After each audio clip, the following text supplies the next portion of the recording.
खुलुमबाय फरायसा लोगो नोंथांमोन गासैखौबो गोदान मोनसे भिडिअ फरायनाय जाबाय। स' फरायसा लोगो नोंथांमोन आं नोंथांमोनजों बे भिडिअनि गेजेरजों नोंथांमोननि थाखो जियाव थानाय चेप्टार 12 दा बे चेप्टार 12 आव मा दङ नोंथांमोना बेखौ मिथिखायो गावबा गावनि चेप्टाराव मा दङ। चेप्टार 12 आव बे जाहैबाय जा कारेन्ट इलेक्ट्रिसिटिनि जा चेप्टार मोनसे दङ। बेवहाय आं नोंथांमोननो माखासे एमसिकिउ लाना फैदों आरो बे एमसिकिउ जा आं नोंथांमोननो होनाय जागोन नैबे भिडिअनि गेजेरजों बे एमसिकिउआ फैबाय थानाय आनजादफोराव गोबां हेफाजाब होगोन होननानै आं सानो। आरो बेवहाय बिजाबाव थानाय एमसिकिउखौ आं होनो लुबैयाखै, मानो होनब्ला बिजाबाव थानाय एमसिकिउखौ नोंथांमोना हाखायो। दा बिजाबनि बादै गुबुन माबायदि एमसिकिउ फैथावना बे फैथावनो हानाय एमसिकिउखौसो आं नैबे भिडिअनि गेजेरजों नोंथांमोननो सावरायनाय जायगा। नोंथांमोना बे भिडिअखौ नायनानै गोबां हेफाजाब मोनगोन होननानै आं सानना लायो। दा बेवहाय एमसिकिउखौ आं बर्डआवसो लिरना होसिगोन। दा नोंथांमोना मोजाङै गावबा गावनि जा साइन्सनि बहि दङ बे साइन्सनि बहिफोराव एमसिकिउखौ लिरना लानो हायो। बेनि राइट एन्सारा बबे जागोन बेखौबो नोंथांमोना लिरना लानो हायो। दा फरायसालि नोंथांमोना नोंथांमोना बेवहाय माखासे कुइसन उफेरा कुइसन बेखौ लानानै फैदों आरो बे उफेरा कुइसनाव नोंथांमोना नुनो मोनदों। दा बेफोर गासैबो सोंथिफोरा जाहैबाय जोबोद गोनांथार नोंथांमोननि जा फैबाय थानाय आनजाद जागोन एसएसएलसि आनजाद 2020 बेवहाय बेफोर कुइसनानो कमन फैगोन। दा नोंथांमोना बेफोरखौ लिरै गावबा गावनि जा साइन्स कपि दङ बेवहाय लिरै लानानै नोंथांमोना गोसोआव लाखिनो नाजा। आरो दा बेवहाय आङो बर्डआव लिरना लानायनि थाखाय एसे उसुबिदा जादों। दा बेबायदिनो खालामनांसिगोन, उपाय गैला। लिरना लानायनि उनाव आं एमसिकिउखौ बुजायनोसै दायो। दा बेवहाय मा दङ सार्चनि सानगुदि। दा सार्चनि सानगुदि सार्चखौ जोङो बबे दिन्थिसेनजों दिन्थिनाय जायो होनना बुङोब्ला नोंथांमोना मा बुंगोन? सार्चनि सानगुदियाथ' नोंथांमोना बेखौ मिथिनांगोन। जेब्ला दा आं बेखौ लेसनखौ जिहेतु चेप्टार 12 नि लेसनखौ नोंथांमोनजों सावरायनो मोनाखै। दा जुदि सावरायनो मोननाय जायोब्ला नोंथांमोना बेफोरखौ गोरलैनो हागोन आरो बे। दा बेवहाय सार्चनि सानगुदि होननाय लोगो लोगो बेखौ डाइरेक्ट गोसोआव लायो। सार्चनि सानगुदि सार्चखौ जोङो सार्चनि दिन्थिसिना मा नोंथांमोना कमेन्ट सेक्सनाव कमेन्ट खालामनां। सार्चनि दिन्थिसिना मा बेखौ लिरनानै हरदो कमेन्ट्सआव मा बुंनाय जायो। आं बेखौ लिरनानै होलिया। दा बेनि एन्सारखौ सोरबाफोर जुदि मिथियोबा आरो खोन्थाहरनाय सार्चनि सानगुदिया मा जायो, नैबे एमसिकिउ मा जायो। दा एमसिकिउखौ नोंथांमोना खोन्थाहरोब्लाबो मोजां जागोन। आं एमसिकिउ होखांनायनि उनाव बा जुदि बेफोरनि एमसिकिउखौ हाखायोबाथ' मोजां। दा जायखिजाया आं थेवबो माने जिहेतु एमसिकिउ नैबे भिडिअ एमसिकिउनि जागोन, आं एमसिकिउनि एन्सारफोरखौ होनो नागिरदों। दा बेवहाय सार्चनि सानगुदिया जाहैबाय सार्चनि सानगुदि नैबे एम्पियाराथ' जानो हाया। एम्पियारा मानि सानगुदि जायो नोंथांमोना कमेन्ट सेक्सन खालामहरदो। फेरादाथ' बेवहाय नोंथांमोना फेरादनि सोमोन्दै जेबो मोनाखै बे चेप्टार 12 आव। बेनिफ्राय भल्टा आरो बबेनि सानगुदि जायगायाव बेवहाय नोंथांमोना नुनो मोननायाव मोब्लिब थाखाथि फारिनि एसआइ सानगुदिया बेखौ आं फोरमायनाय समाव नोंथांमोना बुंनाय जागोन। बेनि एन्सारानो बे जायो भल्ट। दा बेवहाय सार्चनि सानगुदि सोंदों। सार्चनि सानगुदिया जाहैबाय नैबे कुलम्बा जाहैगोन। कुलम्बा जाहैबाय सार्चनि सानगुदि। नैबे अप्शन बिया जागोन आरो बेनि एन्सारा। बेनिफ्राय मोनसे मुवाखौ दानख'थाय चार्ज खालामनो हायो। मोनसे मुवाखौ जोङो माब्ला दानख'थाय चार्ज खालामनो हागोन? मुवा मोनसेखौ जोङो दानख'थाय चार्ज खालामनोबा बे मुवायाव जोङो मा होनांगोन? बा इलेक्ट्रन होदेरनानै जोङो दानख'थाय चार्जखौ मोननो हायो। अप्शन ए जागोन नैबे मोनसे मुवाखौ दानख'थाय चार्ज खालामनो हायो। बे जाहैबाय इलेक्ट्रन होदेरना। बे जाहैगोन एन्सारा। बेनिफ्राय नेक्स्टआव दङ नैबे 3 नाम्बारा जाहैबाय मोनथाम हेंथा 4 ओम 5 ओम आरो 20 ओमखौ लिगै जरायनाय जायो। बिसोरनि गासै हेंथाया बेसेबां दङ? सरि नैबे मा जानो नांगौ? नैबे ओम जानो नांगोन। नैबे सिम्बला ओमआ मानि दिन्थिसिनमोन नोंथांमोना मोनथियोब्ला कमेन्टआव कमेन्ट खालामहरदो। नैबे ओमआ मानि दिन्थिसिन बेखौ कमेन्ट सेक्सनाव लिरना हरदो। बेनिफ्राय दा बेवहाय हेंथाखौ जोङो बा R1 बिदि जोङो लानो हायो। जुदि R1 नि माना जुदि 4 ओम हमना ला, बेनिफ्राय R2 नि मानखौ हमना ला 5 ओम हमना ला। दा बेवहाय मा जाहोनाय दं बेखौ जों लिरना लाबाय। बेनिफ्राय R3 खौ जोङो मा लानो हायो? 20 ओम बिदि बेयाव जा दङ बेखौसो लिरदों दे आङो। दा बेवहाय R1 जोंनि सुबिदानि थाखाय बेखौ R1 R2 R3 बेबायदि जों खालामना लाबाय। नोंथांमोना बेखौ जुदि मिथिखायोबा माने स्पिडआव खालामनो नाजा। आं जिहेतु बुजायनो नागिरदों, एक्सप्लेनेसन खालामनो नागिरदोंखाय बेखौ आङो R1 R2 R3 बेबायदि लिरना लाबाय। बेनिफ्राय नैयाव साजायनाय माबायदि लिगै जरायनाय दङ। जुदि लिगै जरायनाय थायोब्ला जों मोनसे नोंथांमोना मोनसे फर्मुला मोनदों जानांगौ, बेखौ मोनखागोन आरो थाखो जि हिसाबै मोनखानांगौ। 1 by rp 1 by r1 plus 1 by r2 plus 1 by r3 माने नैबे rp आ जाहैबाय जोङो नैबे फर्मुलाखौ जोङो माब्ला बाहायगोन बे फर्मुलाखौ जोङो जेब्ला नैबे सोंखन्थायनि हेंथाफोरा जेब्ला लिगै साजायनाय थायो अब्ला लिगै साजायनाय जुदि थायोबा नैबे फर्मुलाखौ जों बाहायनांगौ अब्ला बेवहाय सोंथिया माने लिगै जरायनाय दं हेंथाग्राफोरा लिगै जरायनाय दङ दा आं बेवहाय माने बेखौ साजायनानै दिन्थिला माने जोङो मोनसे सोंखन्थायखौ खालामनाय बे जा होनाय हेंथा बे सोंखन्थायखौ खालामनाय सोंखन्थायखौ जेब्ला आखिना टाइम लस जागोन टाइमखौ जों माबोरै मेनेज खालामगोन एग्जाम्पलाव दा जेसेबां हागौ माने स्पिड खालामनायासो बेस्ट दा बेवहाय rp समानथि हेंथाखौ माने rp जों जोङो दिन्थिनो हायो बेनिफ्राय नेयाव 1 by r1 नि माना बेसेबां 4 प्लस r2 नि माना बेसेबां 5 प्लस नेयाव r3 नि माना बेसेबां जायो 20 जायो बेनिफ्राय 1 by rp बेनिफ्राय नै मोननैनि दुसासा गासै बेसेबां जागोन नैबे 20 खौ जोङो डाइरेक्ट लानाय मानो डाइरेक्ट लाखो जेहेतु नैबे 20 आ 4 जोंबो डिवाइड जायो आरो 5 जोंबो डिवाइड जायो होमबा जोङो 20 खौ डाइरेक्ट दुसासा लानाय एलसिया 20 खौ 4 जों डिवाइड खालाम 4 जों डिवाइड खालामबा मा मोनगोन 5 जों 1 जों माल्टिप्लाय खालामबा 5 प्लस 20 खौ 5 जों डिवाइड खालामदो 4 जागोन 4 जों 1 जों माल्टिप्लाय खालामबा 4 20 खौ 20 जों डिवाइड खालामबा 1 जों 3 जों माल्टिप्लाय खालामबा 1 बेनिफ्राय नेक्स्ट मा दङ 1 by rp बेनिफ्राय 5 plus 4 plus 1 बे बेसेबां जाहैगोन 10 डिवाइड बाय 20 0 0 केन्सेल खालामनो हायो जोङो बेनिफ्राय 1 by rp equal to 1 by 2 जों क्रस माल्टिप्लिकेशन खालाम खनाजों खना सानजाबनायनि उनाव जों मा मोननो हागोन 2 ओम होमबा दा नैनि जा समानथि हेंथा r1 r2 आरो r3 नि जा समानथि हेंथा बे जाहैबाय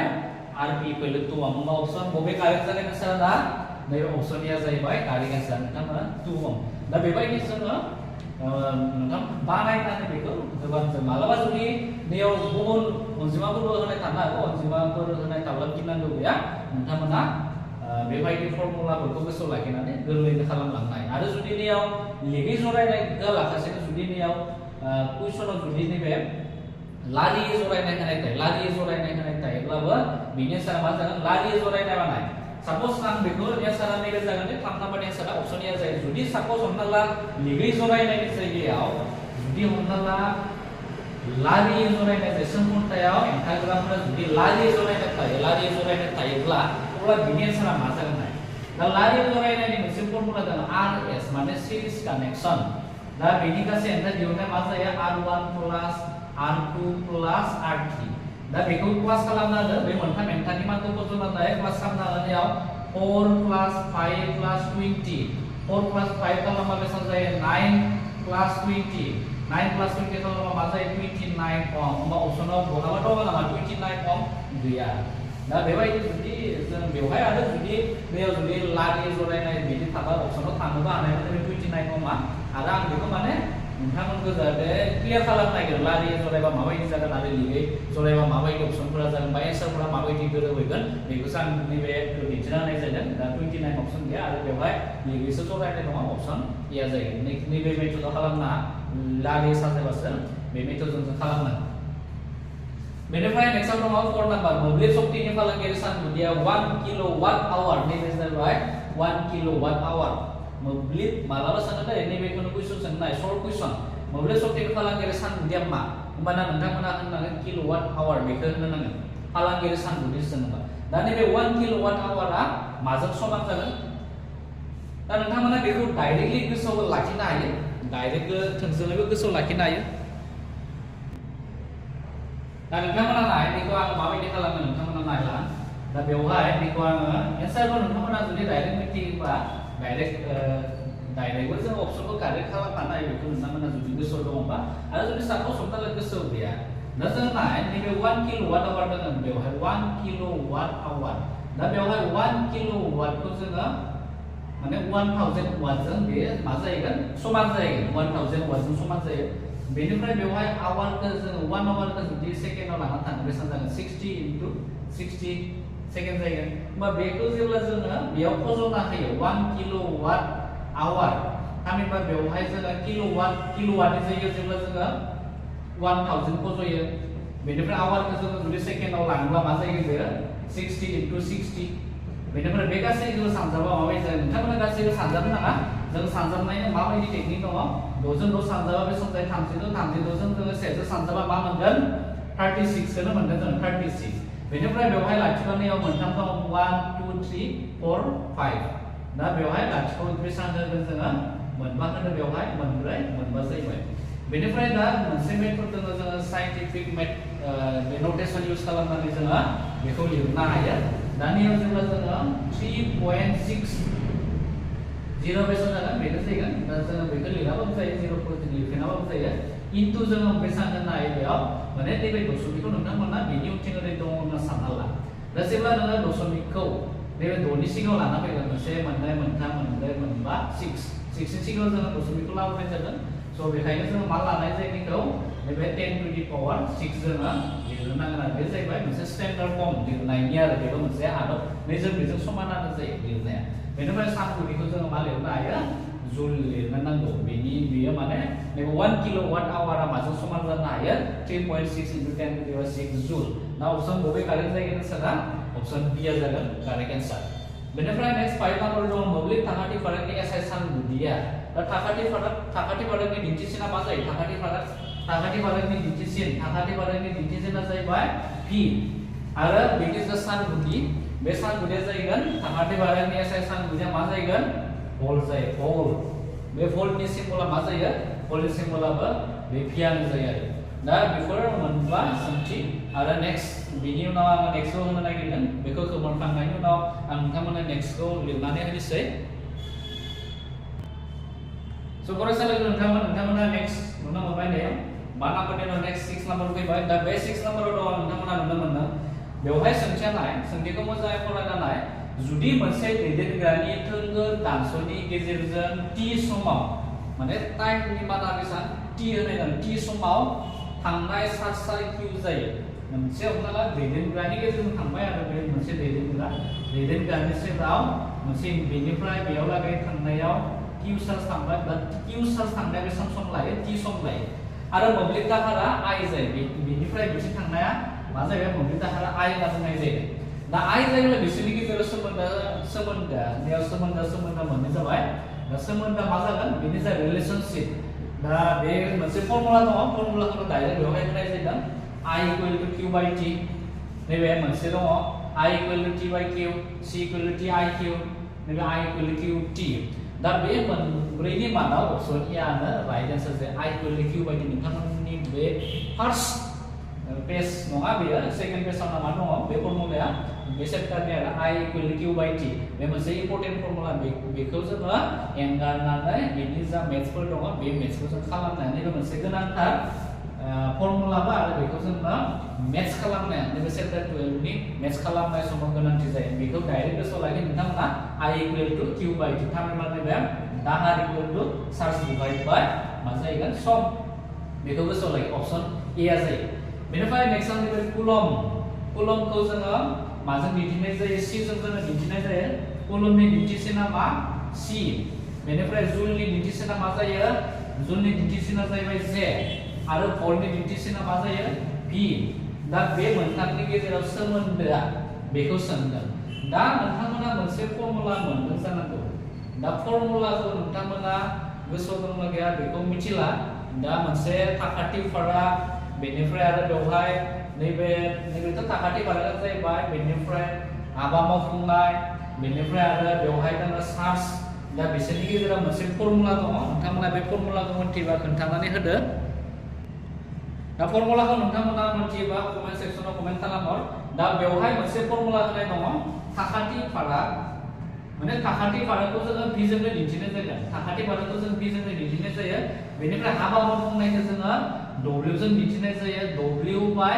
बेनिफ्राय हाबा मावफुंनाय डिवाइड बाय मा दङ चार्ज थामहिनबा चार्जनि बिबां बेयाव q जाहैबाय नैबे मोनसे रिलेशनशिप दङ बे मोनथामजों थानाय आरो बे थाखाथि फाराग इकुवेल टु हाबा मावफुंनाय डिवाइड बाय मोब्लिब चार्ज बा चार्ज दा बेवहाय जेब्ला जोङो नैफोरनि सानगुदिखौ जों जेब्ला बा बिसोरनि जोङो मानफोरखौ जेब्ला से हमनाय जायो दा नैबे जोङो थाखाथि फारागखौ जेब्ला जों 1p हमनाय जागोन बेनिफ्राय जेब्ला जोङो हाबा मावफुंनायखौ जोङो हमना ला 1 जुल हमनाय जागोन 1 जुल बेनिफ्राय जेब्ला जोङो चार्जनि बिबांखौ जेब्ला जोङो 1c हमनाय जायो दा बेफोरखौ जोङो जुदि खालामो सम खालामो 1p इकुवेल टु नैबे मा जाहैगोन बेखौ जों मा लिरनो हायो 1 खौनो जोङो लिरनो हागोन बेवहाय 1 बेनिफ्राय j बेनिफ्राय मा जायगोन नैबे c खौ नैबे डिभाइडनि राननायनि सिङाव c दङ कुलुमा दङ दा जेब्ला नैबे बेखौ जोङो नैबे राननायनि साथिं लांनाय जायो c बे जाहैबाय -1 जायो नैबे साथिं थाङोबा नैबे कुलुमा साथिं जुदि थाङोबा नैबे राननाय सिंनि साथिं जुदि थाङोबा मा जायो बेयो -1 जायो दा नैबे रिलेसना अपसनफोरनि मादाव माजों गोरोबदों दा बबे अपसनजों गोरोबदों नैबे जा नोंथांमोना नुबाय 1b = 1 जे पार कुलम बेखौ नोंथांमोना नुनो मोनबाय नैबे अपसन ए जागोन बायदि गुबुनफोरा जानाय नङा बेफोरो जाया बे c बेफोर गासैबो जाया नोंथांमोना बेखौ मोजाङै नायनानै लिरबानो जाबाय आरो बेखौ नोंथांमोना गोसोआव लाखिनो हायो बिजाबाव डाइरेक्ट दंखायो बेफोरो नैबे रिलेशनशिपखौ गोसोआव लाखि डाइरेक्ट बेफोर मा होनो थानाय दङ डाइरेक्टबो गोसोआव लाखिनो हायो बेनिफ्राय नैबे 9 नाम्बारखौ नाय ओमनि खान्थि बायदिब्ला गाहायनि बबे गेबे ओमनि खान्थिया मोनसे इम्पोर्टेन्ट रिलेशनशिप फर्मुला दंमोन दा बे रिलेशनशिपआ जाहैबाय बेवहाय डाइरेक्ट फर्मुलाखौ नोंथांमोना गोसोआव लाखिनो नाजाबानो जाबाय फर्मुला गोबां फर्मुला दङ दा बेफोरनिफ्राय सोंनायफोरा फैनो हायो दा बेवहाय b = माने b इज डाइरेक्टली प्रोपोर्शनल मा दङ नैबे i दङ b is directly proportional i बेनि ओंथिया मा जेब्ला नैबे मोब्लिब दाहारा बांगोन अब्ला बेनि जा थाखाथि भारा बेबो बांलांनो हमो मा बेवहाय दा नैबे बे जेब्ला नै प्रोपोर्शनखौ जोङो गैया खालामनाय जायो p = मा जाहैगोन ir दा बे मोनसे रिलेशनशिपखौ नोंथांमोना मोनदों जानांगौ आरो दा बेवहाय नोंथांमोना अपसन बबेखौ गोरोबनाय नुदों दा कमेन्ट सेक्सनाव कमेन्ट खालामहरदो 9 नाम्बारनि फिननाया माबे जागोन दा नोंथांमोना बेखौ खोन्थाहरदो दायो 9 नाम्बारनि फिननाया बबे जागोन 9 number r = p i = v नैबे अपसन बी आव दं i = v by r c = v = r by i t = i by r दा अपसन बबेजों गोरोबगोन बेयो डाइरेक्ट बेवहाय बिदि होनाय थानाय नङा दा नोंथांमोना जुदि मोजाङै नोजोर होयोबा दा नैबेखौ मालाबाबो जानो हाया r = v i बे मालाबाबो जानो हाया बेखौ जों नाय नैबे अपसन बेखौ नोंथांमोना नुनो मोनो जे v जेब्ला जों बेखौ क्रस माल्टिप्लिकेसन खालामनानै खना सानजागोन जागोन v = जोङो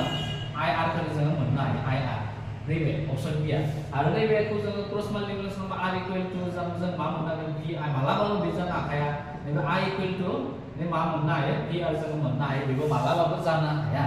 आरो नैबेबो जानो हाया दा बेवहाय राइट आन्सार जागोन नैबे अपसन b आनो जागोन i =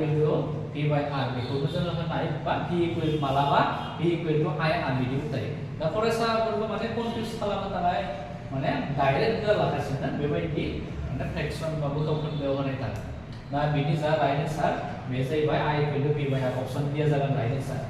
बेनिफ्राय नैबे जाहैबाय 20 डिग्री c 9 नाम्बारा मा दङ 20 डिग्री c आव कपारनि मोब्लिब रुजुथायारि हेंथाया दा बेखौ नोंथांमोना मोनसे टेबल दङ नोंथांमोननि बिजाबाव मोनसे टेबल होनाय दङ दा बे टेबलखौ नोंथांमोना नायना लानो हायो बेवहाय टकलाय टेबल बेसां होनाय दङ टेबल 12.2 नोंथांमोननि बे टेबलनिफ्राय डाइरेक्ट दिखांना होनाय जादों टेबल 12.2 चैप्टार 12 नि दा बेवहाय 20 डिग्री c कपारनि मोब्लिब रुजुथाय बेसां जागोन दा बेनि एन्सारा राइट अपसना जागोन नैबे अपसन ए जागोन 1.60 * 10⁸ -8 ओम मिटार जायो बेनि जा रुजुथाय हेंथानि सानगुथि दा अपसन ए खौ होनानै डाइरेक्ट किसुमान भेलुफोरखौ मानफोरखौ नोंथांमोना गोसोआव लाखि 12.2 टेबलखौ नोंथांमोना हायोबा गोसोआव लाखिनो नाजा अब्लाना गोबां हेल्प जागोन आरो बेफोर सोंथिनि फिननायफोरखौ बानायनायाव बेनिफ्राय नेक्स्टआव 10 नाम्बाराव दङ गाहायनि माबाया मोब्लिबनि गाज्रि दैदेनग्रा दा बेयाव बबे गाज्रि दैदेनग्रा मोजां दैदेनग्रायाथ' कारेन्ट दैदेननो हायो माने जाय दैदेनग्रानि गेजेरजों माने मोब्लिबा बा गोरलै बोहैलांनाय बेनो जाबाय मोजां दैदेनग्रा आरो गाज्रि दैदेनग्राफोरा जाबाय माने मोब्लिब बोहैलांनो हाया दा बेनि जा राइट आन्सार नैबे अपसन बी आ जागोन इबोनाइट होनना बुंनाया नैबे जा इबोनाइट मेटेरियल्स दङ बेनि गेजेरजों कारेन्ट दैदेननो हाया एबा मोब्लिबनि बे गाज्रि दैदेनग्रा बाखि जा अपसनफोर दङ बेनि गेजेरजों मोब्लिब दैदेननो हायो स' बेनिफ्राय नेक्स्टआव नोंथांमोना नुनो मोनदों नैयाव दा बेवहाय नोंथांमोना नुनो मोनबाय नैबे 11 नाम्बार मोनसे दैदेनग्रानि हेंथाया सोनारा ना सोनारो बेखौ नोंथांमोना मोजाङै फरायनानै नायबानो जाबाय मोनसे दैदेनग्रानि हेंथाया सोनारा ए नाम्बाराव दङ बेनि लावथायनि सायाव बी नाम्बाराव दङ बेनि थोंगोर दानस'नि दब्लायथिनि सायाव सी नाम्बाराव दङ बेनि मुवानि आखुथायनि सायाव बेनिफ्राय बेयाव दङ बेनि गेजेरजों थांनाय दाहारनि सायाव नोंथांमोना जेब्ला साबजेक्टखौ फरायगोन चेप्टारखौ जुदि फरायदोंब्ला नोंथांमोना बेनि फिननायखौ मोजाङै होनांगोन जेब्ला नैखौ मोनसे दैदेनग्रा सानना ला बे दैदेनग्रानि दा अपसन एआव दा दैदेनग्रानि हेंथा माने आरखौ बुंनाय जादों आरा मानि सायाव सोनारो दा नैबे लावथायनि सायाव सोनारगोन नैबे जा दैदेनग्रा बे दैदेनग्रानि लावथायनि सायाव सोनारो बेनिफ्राय जा बेनि थोंगो दानस'नाय दब्लायथि माने नैबे क्रस सेक्सनेल एरियाखौ बुंनाय जायो नैबे दैदेनग्रानि नैखिना क्रस सेक्सनेल एरिया बेखौ बुंनाय जादों दा बेनि सायावबो सोनारगोन बेनिफ्राय आरो बेवहाय बेनि मुवानि आखुथायनि सायावबो बेयो सोनारगोन मुवानि नों हमना ला दैदेनग्राखौ मा रोखोमनि नोङो मेटेरियल्स लादों मा रोखोमनि नोङो मुवाखौ लानाय जादों बेनि सायावबो सोनारो बेनिफ्राय नैबे बेनि गेजेरजों थांनाय दाहारनि सायाव बेनि सायाव हेंथाया सोनारा होमबा अपसन बेयो मा जायो नैबे अपसन डि आ जायो बेनि एन्सारा अपसन डि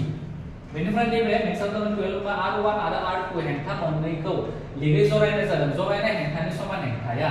दा बे R1 आरो R2 खौ मा खालामनाय जादों लिगै जरायनाय जादों लिग माने मा हमना ला बिसोरनि समानथि हेंथाखौ जों माबा मोनसे जों हमना लानो हायो बा हमना ला जों डाइरेक्टबो खालामनो हायो बा 1/RP दा बेबायदि लाबा समानथि हेंथाखौ जोङो बेनिफ्राय लिगै जरायनाय बुंदों 1/R1 1/R2 बेबायदि जों लानो हायो 1/RP बे मोननैखौ जुदि एलसिएम लायोबा R1 R2 बेखौ डिवाइड जुदि खालामोबा R1 R1 केन्सेल थांनानै मा थागोन R2 बेयाव मा जालायगोन नेक्स्टआव R2 आरो R2 केन्सेल थांनानै मा जाहैबाय R1 थाबाय बेनिफ्राय निखौ जोङो मा खालामनो हायो क्रस माल्टिप्लिकेशन खालामनो हायो आरो नोंथाङा डाइरेक्ट बेबायदि लिरनो हायो RP गोजौ थांबा नैबे मा जाहैगोन R1 आबो गोजौ थांगोन बेनिफ्राय निखौ जों मा लिरनो हायो R2 प्लस R1 स' जोङो निखौ मा खालामनो हायो एसे जुदि साजायना मोजाङै जुदि लिरोबा नैबे R1 खौ जोङो सिगाङाव लिरनो हायो मा अपसन माबेजों गोरोबनाय नुखो नोंथांमोना नैबे बेनि एन्सारा माबे जासिगोन दा अपसन बि आ जागोन नैना जाबाय अपसन डि बेनिफ्राय नेक्स्ट नैबे 13 नाम्बाराव मा दङ 1 ओम 2 ओम आरो 3 ओम मोनथाम हेंथानि लिगै जरायनाय हेंथाया जागोन दा बे मोनथाम हेंथाखौ मा खालामनाय जादों लिगै जरायनाय जादों लिगै दा लिगै जुदि जरायनाय जायोबा फर्मुला हमना ला बिसोर मोनथामनि जा समानथि हेंथा बे समानथि हेंथाखौ जोङो R लायोबा जुदि मा जागोन 1/R बेनिफ्राय नैबेयाव मा दङ मोनसे हेंथाया जाहैबाय 1 प्लास मोनसे हेंथाया मा दङ 2 बेयाव जोङो 2 लिरनो हायो प्लास 1 बाय मा लिरनो जोङो 3 बेनिफ्राय बेखौ खालामलांनानै जा एन्सार मोनो बेनो फिननाय जागोन नोंथांमोना बे 13 निखौ कमेन्ट सेक्सनाव कमेन्ट खालामहरदो बेसेबां जागोन बबे A B C D नि मादाव बबे एन्सारा जागोन बेखौ आं खालामना होबाय सल्भ खालामनानै बेसेबां मोनो बेनो जाहैगोन राइट एन्सार नोंथाङा कमेन्टआव कमेन्ट हर बे 13नि एन्सारा माबे जागोन बेनिफ्राय नेक्स्टआव बाल्बनि सिङाव मोनसे रासायनारि सांग्रांथि नङि गेसखौ सोनाय जायो दा मोनसे माने निखौ नोंथांमोना बाल्ब सानना ला आरो बे जाबाय मोनसे माने बाल्ब दा बेयाव बाल्बनि सिङाव नैबे बाल्बनि सिङाव मा रासायनारि सांग्रांथि नङि गेसखौ सोनाय जायो बेखौ नोंथांमोना बेवहाय मोननै गेस लाखिनाय जायो दा बेवहाय नाइट्रजेन नङाब्ला जोङो आर्गनखौ जोङो लाखिनाय जायो दा बेवहाय अपसनफोरा माने जिहेतु नाइट्रजेन दङ नाइट्रजेन थानायखाय बे नाइट्रजेनखौ थानो मालाबा आर्गनबो नुनो हानाय आर्गनखौ जुदि नुब्ला आर्गनखौ राइट एन्सार होनो हायो आरो नैबे अपसनफोरा जानाय नङा बेवहाय अक्सिजेन कार्बन डाइ अक्साइड आरो क्ल'रिनफोरा जानाय नङा बेनिफ्राय नेक्स्ट टांस्टेननि आवलि बिन्दो टांस्टेन दा टांस्टेनखौ बहा बाहायनाय जायो बिनि बाहायनाय जाहैबाय नैबे बाल्बनि सिङाव जा नैबे तार दङ जा फिलामेन्ट बानायनो थाखाय बाल्बनि सिङाव थानाय फिलामेन्ट बानायनो थाखाय नैबे टांस्टेनखौ जों बाहायनाय जायो टांस्टेना माने गोजौ बेवहाय दुंथायबाबो बेयो थाबनो गलिया आरो बेनि जा दुंथाय आवलि बिन्दोआ बेसेबां बे जाबाय 3380 डिग्री C दा अपसन ए जागोन बेनिफ्राय नैबे 16 नम्बराव दङ मोब्लिब शक्तिनि फालांगियारि सानथांखि बे फालांगियारि सानथांखिखौ सोंदों दा नोंथांमोना नैबे 16 नि एन्सारखौ कमेन्ट सेक्सनाव कमेन्ट खालामहरदो आरो नैबे नोंथांमोननि होमवर्क बेनिफ्राय नैबे 16 नम्बरावबो नोंथांमोननि होमवर्क बे मोननै सोंथिनि फिननायखौ नोंथांमोना कमेन्ट सेक्सनाव कमेन्ट खालाम आरो नोंथांमोना नैबे चेप्टारनि जुदि एमसिकिउ गोनांथि जाबावदोंब्ला नोंथांमोना कमेन्ट्स खालामहर आरो सेकेन्ड पार्ट बे चेप्टारनि थाखाय एमसिकिउ सेकेन्ड पार्ट नांगौ सार होननानै अब्लाना आं सेकेन्ड पार्टखौ नोंथांमोना थाबैनो लाबोगोन स' बेखिनियानो दिनैनि बे फार्स्ट पार्ट एमसिकिउआ चेप्टार 12 नि दा बेफोर एमसिकिउ गोबां माने हेल्प जागोन होननानै आं सानो माने ओरैनो गुबुन भिडिअ बा जाय भिडिअनि गेजेरजों जों जेबो सोलोंनो हाया बेखौ जों नायथ'नो नाङा नैबे समाव ओरैबायदि नोंथांमोननि सम जेराव माने फैबाय थानाय आनजादफोरखौ नोंथांमोना नैबे समखौ नोंसोरो माबायदि बाहायदों बेनि सायावसो सोनारगोन फैबाय थानाय रिजाल्टआ बेखायनो नोंथांमोना समखौ मोजाङै बाहायनो नाजा बे बाहायनायनि सायावसो नोंथांमोननि रिजाल्टनि फिथाइया जागोन दा नैबे एमसिकिउखौ आं बे भिडिअनि गेजेरजों होनाय जाहैबाय आरो फैबाय थानाय समफोराव बिदिनो नोंथांमोना मोजां भिडिअफोर मोनबाय थागोन जायफोर फरायसा बिथांमोना थाखो 10 फरायगासिनो दं बिथांमोना गावबा गावनि लोगोफोरनोबो बे भिडिअफोरखौ शेयार खालामनो हायो उननि गोदान मोनसे भिडिअ नोंथांमोन गासैखौबो लोगो मोनगोन। Thank you.